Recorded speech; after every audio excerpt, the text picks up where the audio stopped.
hate asbestos.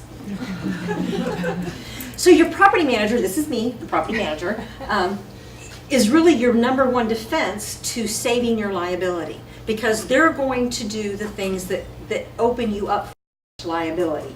And they're going to be the ones that are making the decisions, typically not you. So the first area, and one of the areas that is covered under your liability insurance, is your tenant selection and not discriminating. Second is your maintenance, because maintenance is huge. It's everything from the person that comes there making improper eye contact or comments to the 15-year-old daughter, to making sure that the furnace heat exchanger isn't cracked. Community maintenance, which means how the outside of the property is prepared to meet the community standard that requires you to have an inspection. Discrimination, huge. That's the number one way you're actually sued by a And the worst part, well, we'll go into that in discrimination. Divorce proceedings. You know, when I first became a landlord and the tenant didn't pay me, I had a landlord tell me you could take off their doors. And I was like, yes, then they have to move, right? But that would be a bad divorce proceeding, and they would have a better divorce lawyer than me. I'm absolutely positive. And then dealing with our contractors and employees is also a way to limit your liability. So screening the tenant is your first test. When we screen a tenant, we start with a criminal background check and a civil background check. Now, in America, as smart as we are, every city has their own system, every county has their own system, every state has their own system. Unless you're in prison and you get a DNA test, you're not part of the giant database. So, in other words, the cities aren't tied to the counties aren't tied to the state, and you can do a crime in Kentucky and it won't show up on the Middletown site. So you have to understand how to do a proper background check. A criminal background is murder, theft, bodily injuries. A civil background checks to see if they pay their bills, they're responsible, if they have judgments against them.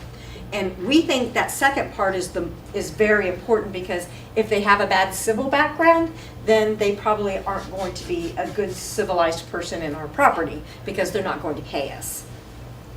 A credit check, current and previous landlords, incomes, and a couple of other things. This is our sheriff, Richard Jones. He's a giant fan of making people behave in our county. He works very hard at it.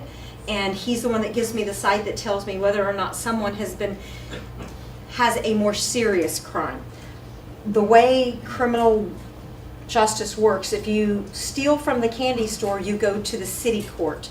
If you rob someone's house and beat them up in the process, you go to the county court system. And then if you murder someone or you're a sex offender, then you probably end up in the federal court systems, or more importantly, tax evasion.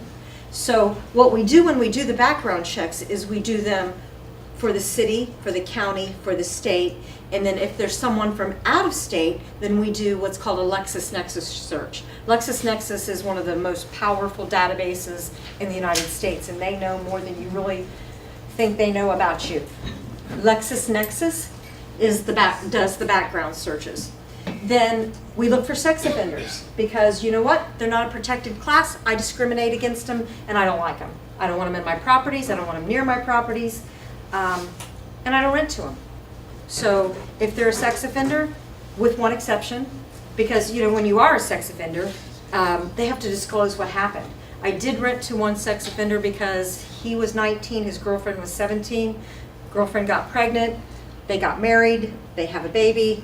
They actually lived in a little house in Trenton for about 15 years because it was very difficult for them to find a place to live, because he was a registered sex offender because he had sex with a 17-year-old girlfriend.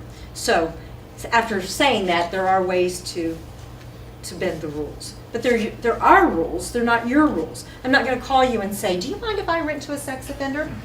I'm not going to call you and say, do you mind if I have a drug dealer in your house? Because we don't rent to drug dealers either, because of the laws that are attached to that. Do you know, if you have knowledge, now this is what's important, having knowledge is your best defense.